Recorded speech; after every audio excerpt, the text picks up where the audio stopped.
At a presser in Appleton, home of the Class A affiliate of the Milwaukee Brewers, over the weekend, GM David Stearns discussed how he and his staff may approach trade discussions over the next 4 weeks in advance of the deadline.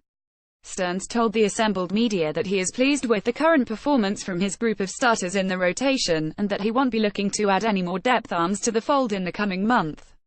According to Stearns, if the Brewers are going to expend prospect capital on a starter, it will be on someone who can help lead the rotation.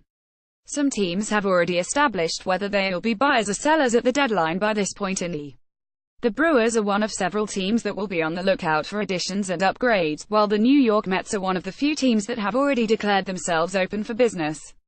They are currently being led by the interim GM trio of John Ricco, J.P. Ricciardi, and Omar Minaya, while Sandy Alderson seeks treatment for the return of his cancer. And on the first day that group took over front office operations, Ricco announced that everything is on the table in terms of trade scenarios.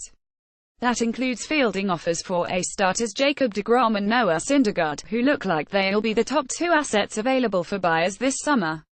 According to a report from John Harper of the New York Daily News, the Brewers may very well be looking to broker a deal for the younger member of the Mets dynamic duo. Sources say the Brewers, sensing a chance to make a big splash in October, are very interested in dealing for Syndergaard.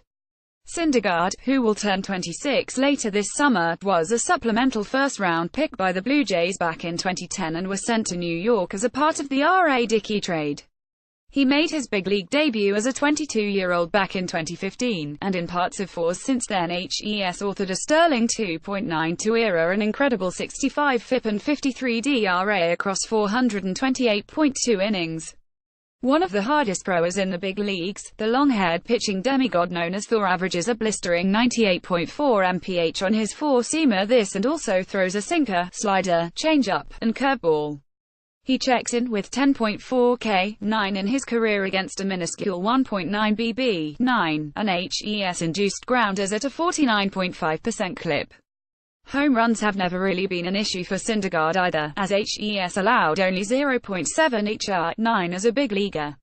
In fact, opponents have only recorded hard contact against him at a 26.4% rate during his career.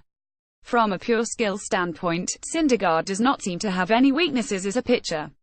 He throws incredibly hard, misses tons of bats, doesn't walk guys, can retire both lefties and righties, and when batters do put it in play, he keeps the ball on the ground, in the park, while inducing weak contact. But if there's one bugaboo about Thor, it's his checkered health history.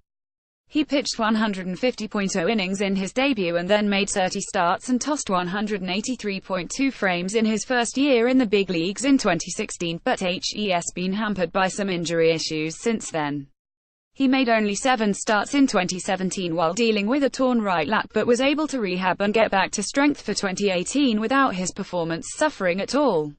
Noah made 11 starts and pitched to a 3.06 ERA and 44 DRA in 64.2 innings this, but a strained ligament in the index finger of his right hand has kept him on the shelf since late May. He did throw a successful bullpen session recently, though, and barring a setback he should be ready to return to active duty before too long. Even with the questions about his durability, Syndergaard's skill set and remaining club control make him an incredibly valuable asset for the Mets. He was arbitration eligible for the first time this past winter as a Super 2 player and will have another 3 years of club control remaining after the conclusion of the 2018 campaign. With that in mind, Harper takes it upon himself to propose a package of Keston Hiura, Corbin Burnes, and Corey Ray heading to New York in exchange for Thor to come to Milwaukee. Really quick bat with a solid approach at the plate, one scout said. Hiura. He should hit for average and power. Not a great defender but adequate.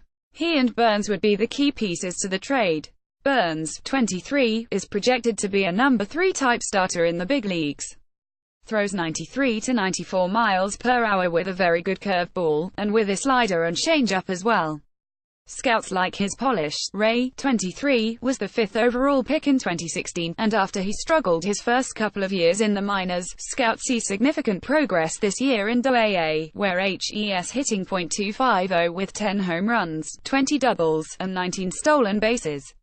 From where I stand, that proposal seems a bit light for someone of Thor's ilk.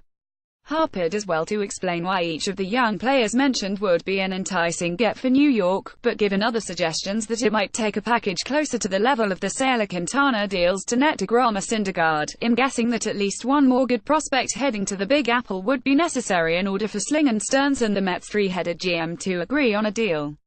Milwaukee still has the NL's best record at 48-34 and their starting rotation has been solid this, ranking 13th in baseball with a cumulative 3.91 ERA. But adding Noah Syndergaard would immediately improve the group now and for the next season would certainly make the team a much more intimidating foe as they attempt to end the Cubs' reign of dominance in the NL Central. I'm sure we'll be hearing more about this and plenty of other rumors before July 31st rolls around. Statistics courtesy of Fangraphs and Baseball Prospectus.